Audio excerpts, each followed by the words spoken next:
Hi everyone, कैसे हैं आप सभी। आई होप आप सब अच्छे से होंगे और लाइफ में कुछ अच्छा ही कर रहे होंगे। आज है दुधबाली का मेला, तो आज हमारी पूरी फैमिली जा रही है दुधबाली। डैड ऑलरेडी सुबह जा चुके हैं बस में, क्योंकि पापा के मामा का घर वहाँ पे है, तो डैड पहले उनसे मिलने गए हैं थोड़ा जल्दी।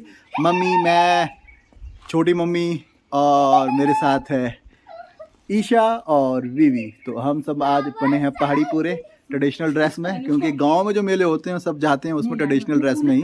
तो अब हम घर से निकल रहे हैं, घर में लग चुके हैं ताले और पूरी गैंग है रेडी। अब हम जाएंगे पार्किंग में अपने बगीचे होते हुए और फिर गाड़ी में बैठेंगे और यहाँ से जाएंगे हम दुधबाली। दुधबाली पड़ता है ननखरी में, जो जगह है वो है जाऊ। तो हम लोग जाएंगे यहाँ से खड़ान होते हुए, यहाँ से पहले शामनगर खड़ान, खड़ान से है फिर आई थिंक 10-15 किलोमीटर वहाँ से ऊपर है जाऊ। तो जाऊ के साथ ही होता है ऊपर कोफरधार के साथ दुधबाली का मेला। तो है एक्चुअली जिस तरह से हमारे कोटगढ़ में यहाँ पे थानेदार का मेला और ताना जुब्बड़ का मेला सबसे बड़ा होता है, तो ननखरी सब तहसील में उस साइड को सबसे बड़ा जो मेला होता है वो दुधबाली का मेला होता है। तो गाड़ी अभी पार्किंग में है और ये अभी बैक साइड को लगी है, हमारे को जाना उस साइड को है। तो पहले मुझे गाड़ी यहाँ पे टर्न करनी पड़ेगी, यू टर्न वापस। तो गाइस, जैसा कि एक्सपेक्टेड था हमें कि दुधबाली के मेले में रश बहुत होता है और यहाँ पे इस जगह पे जो रोड है वो काफ़ी कंजस्टेड है, बहुत ही नैरो है। तो हमारे को ये था कि हम पहुँचेंगे कैसे यहाँ तक। तो हम यहाँ पे पहुँच तो गए हैं, पर यहाँ पे पहुँचने के बाद प्रॉब्लम ये है कि यहाँ पे बहुत ही नैरो रोड है। तो इतने लोग आए हुए हैं सब जगह से, तो यहाँ पे गाड़ी पार्क करने की जगह ही नहीं है। तो मैं, मॉम और डैड, ईशा, छोटी मम्मी को मैंने जहाँ पे मेला होता है उसी जगह पे नीचे उतार दिया था और मैं वहाँ से फिर गाड़ी लेके आया। तो मुझे कम से कम 1 किलोमीटर गाड़ी ट्रैफिक में फंसते हुए आना पड़ा। और जहाँ मेला है वहाँ से कम आधा किलोमीटर ऊपर आके अभी आपको जो मैंने गाड़ी दिखाई, मैंने यहाँ पे आके गाड़ी पार्क की है। अब मुझे यहाँ से वॉकिंग जाना पड़ेगा आधा किलोमीटर वापस, जहाँ पे मेला है दुधबाली का। तो अब मैं वापस जा रहा हूँ यहाँ से वापस दुधबाली की तरफ और देखते हैं कि ईशा मुझे फ़ोन भी कर रही थी कि अभी कितना देर लगेगी। मैं कहा आप लोग एंजॉय करो, मैं अपना एंजॉय कर रहा हूँ यहाँ पे इस जाम में, ट्रैफिक में। तो अब फाइनली गाड़ी तो पार्क होगी, अब टेंशन नहीं है। और मौसम भी ख़राब हो रहा है और यहाँ पे बारिश बहुत ज़ोरों की होती है, क्योंकि यहाँ जंगल चारों तरफ सब पूरा जंगल से कवर है। आप मेरे पीछे देख सकते हो, आपको सारी जगह को यहाँ पे जंगल नज़र आ रहे हैं। तो गाइज़, आज इस मेले में होने वाले हैं 3 देवता इकट्ठे, जो कि है तीनों भाई, और जो कि एक समय में तीनों भाई ये खड़ान में इकट्ठे रहते थे। बस बहुत सालों पहले हमारे पूर्वजों के पूर्वज कोटगढ़ से, महलन गांव से, इसी दुधबाली मेले से कहते हैं कि महलन देवता को चुरा के ले गए थे। और अभी यहाँ पे देवता साहब पहुँचने वाले हैं, आई थिंक पहुँच गए होंगे। तो अभी यहाँ पे बहुत अच्छी नाटी भी होती है, सभी देवता नाचते हैं, तीनों भाई इकट्ठे होके। तो बहुत मज़ा आएगा अभी चल के। आई होप मैं लेट ना हो गया हूँ, क्योंकि ईशा, मॉम, डैड तो सब वहाँ पे पहुँच गए हैं। तो बस अब मैं यहाँ से फटाफट चलता हूँ मेले में और आपको तीनों देवताओं के दर्शन कराता हूँ मैं आपको। ये है दुधबाली मेला जाने के लिए मेन रोड से जो चौक है यहाँ बोलते हैं जाऊडीम। तो जाऊडीम से ये रास्ता जाता है पीछे वाला सीधा मेले के लिए, और जो सामने से गाड़ी आ रही है ये रोड जाएगा सीधा खड़ान के लिए। देख सकते हो आपकी लोग सब ट्रेडिशनल ड्रेस में आए हैं मेले के लिए, और रोड से ही दुकानें शुरू है और लोग सभी ट्रेडिशनल ड्रेस में सब रेडी होके जा रहे हैं देवता साहब के दर्शन करने। तो गाइस, आपको जो सामने दिख रहे हैं ना घर, वो जगह है मेले वाली। तो वहाँ पे जाना है हमारे को। अभी ऊपर जो लास्कर दिख रहा है लाल छत वाला, वहाँ पे ही है देवता साहब के बैठने का स्थान भी। देखो आप, कितना सुंदर व्यू है यहाँ का। ये है जाऊ गांव का स्कूल, जो आपको सामने दिख रहा है, बड़ी सी बिल्डिंग सेंटर में बिल्कुल, ये है जाऊ गांव का स्कूल। और ऊपर की तरफ जहाँ टावर दिख रहा है आपको टॉप में, ये आता है कोली घाटी साइड, परली साइड को यहाँ से। और पीछे कोटगढ़ का एरिया दिख रहा है बैक साइड में, जो आपको दिख रहा है वाइट जालियों वाला। जो सबसे लास्ट में नीचे दिख रहा है वो दिख रहा है नीचे खड़ान बाज़ार, सबसे नीचे लास्ट में। तो फाइनली गाइस, हम मेले में पहुंच गए हैं। ये आप देख सकते हो वेलकम गेट, और यहाँ से अब वही ट्रेडिशनल पहाड़ी मेले जैसे होते हैं वही पूरा व्यू है।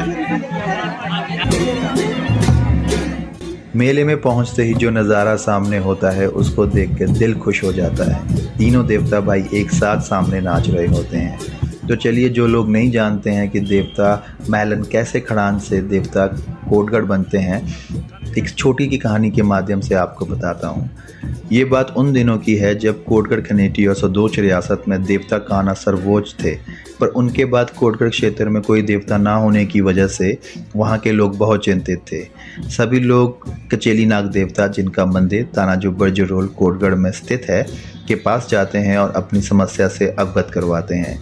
नाग देवता जी ने बताया कि खड़ान मंदिर में 3 देवता भाई एक साथ रहते हैं। आप वहां जाकर उनसे किसी एक को अपना देवता बनने का आग्रह करने का निर्देश देते हैं। जब तीनों देवता नाच रहे होते हैं तो नाग देवता के कहे अनुसार सभी लोगों ने अपने मन में प्रार्थना की कि आप तीनों में से जो भी कोटगढ़ खनेटी के देवता बनना स्वीकार करते हैं तो उनके रथ बहुत हल्के हो जाए और बाकी के रथ बहुत भारी हो जाए। देवता मेलन उनकी प्रार्थना सुन लेते हैं और अपने रथ को बहुत हल्का कर देते हैं। बस यही वो मौका था जब कोटगढ़ से आए उन 18 लोगों ने देवता जी को दुधबाली से कोटगढ़ ले गया। बस उसी दिन से ये कोटगढ़ खनेटी और सदोच क्षेत्र के इष्ट देवता बन जाते हैं और इनके लिए कोटगढ़ के मेलन गांव में मंदिर बनाया जाता है। उस दिन से उनको चतुर्मुख देवता मेलन के नाम से भी जाना जाता है। तब से आज तक मेलन देवता अपने दोनों भाइयों से हर साल दुधबाली मेले में मिलने आते हैं। आशा करता हूँ कि आपको इन तीनों भाइयों की ये कहानी अच्छी लगी होगी।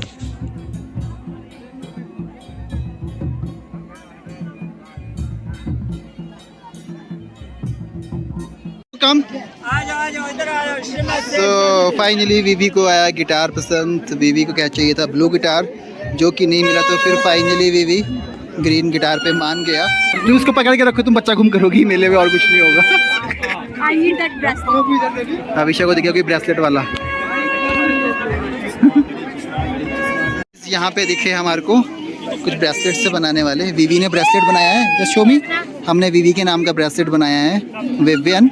अब ईशा बना रही है वी राज एंड ईशा का, हमारे चैनल के नाम का। तो ये दीदी यहाँ पे बच्चे को गोद में बैठा के इतनी धूप में बैठे हैं तो मैंने कहा चलो इनसे बनाते हैं। चारों को थोड़े पैसे भी मिल जाएंगे और ये मेहनत भी कर रहे हैं इतनी धूप में, और अपने बच्चे को इन्होंने गोद में सुलाया हुआ है।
अब समय होता है देवता जी के आशीर्वाद लेने का।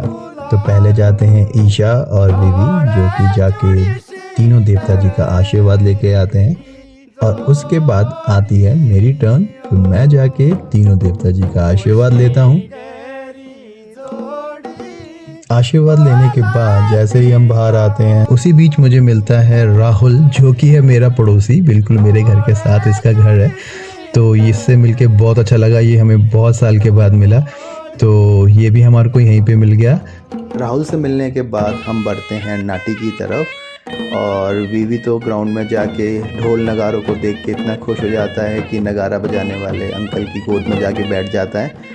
और मुझे भी कुछ मेरे जानने वाले फ्रेंड्स यहाँ पे मिलते हैं और उन्होंने कहा कि आओ नाटी लगाते हैं। तो मैंने कहा यार इसी का ही वेट कर रहा था मैं तो, और हम लगाते हैं नाटी।